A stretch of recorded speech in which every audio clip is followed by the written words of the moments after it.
দই কাতলা বানানোর জন্য প্রথমে এখানে 4 পিস কাতলা মাছ নিয়েছি। এবার এখানে দিয়ে দেব লবণ আর দেব গোলমরিচ পাউডার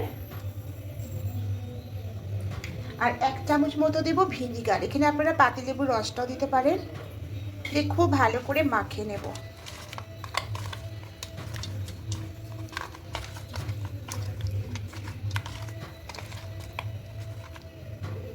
সাদা তেল দিয়ে দিয়েছি, মাছগুলো একে একে ছেড়ে দেবো।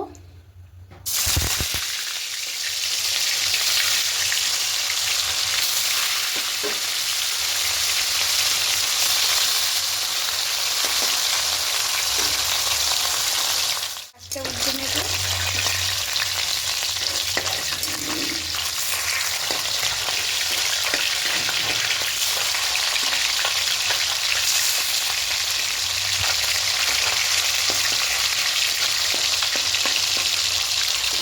রেখেছি 4 মগজ, 3 কাঁচা লঙ্কা আর কাজু বাদাম দিয়ে একটা পেস্ট করে নিয়েছি। আর এখানে আছে আদা রসুন পেস্ট আর পেঁয়াজ হবে একটু থেতো করে রেখেছি, মানে খুব বেশি মিক্স করিনি। আর এখানে আছে 2 চামচ টক দই। এবার এর মধ্যে দেব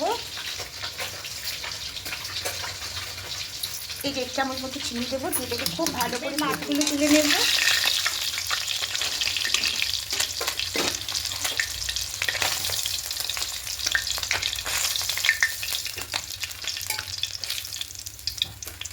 এবার এই তেলের মধ্যে দেব গোটা গরম মশলা, দারুচিনি, এলাচ, লবঙ্গ।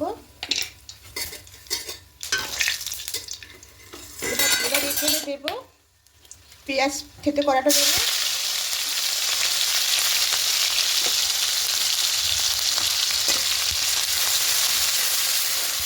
একটু হালকা করে ভেজে নেব।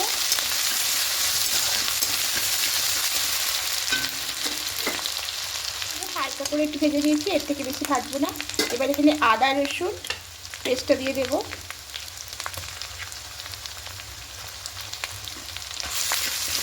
খুব ভালো করে কষিয়ে নেব।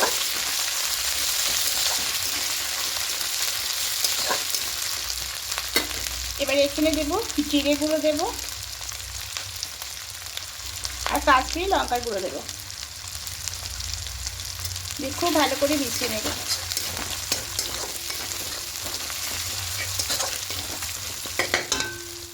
করেছিলাম 4 মগজ, কাজু, সাদা তিল আর কাঁচা লঙ্কায় পেস্ট দিয়ে দেব।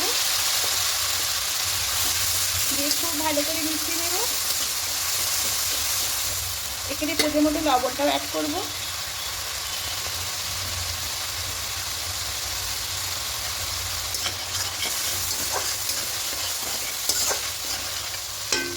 এবার যে টক দইটা ফেটে রেখেছিলাম এই যে, এবার এই টক দইটা দিয়ে দেব।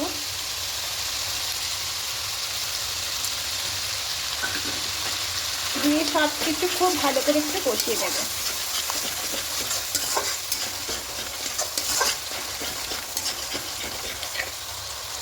কষিয়ে নিয়েছি, মশলা থেকে তেল ছাড়তে শুরু করে দিয়েছে। এবার এখানে টক দইয়ের বাটি দিয়ে জলটা দিয়ে দেবো।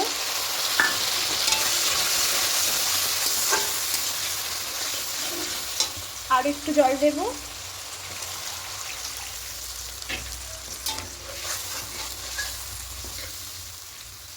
এবার মাছগুলো দিয়ে দেব।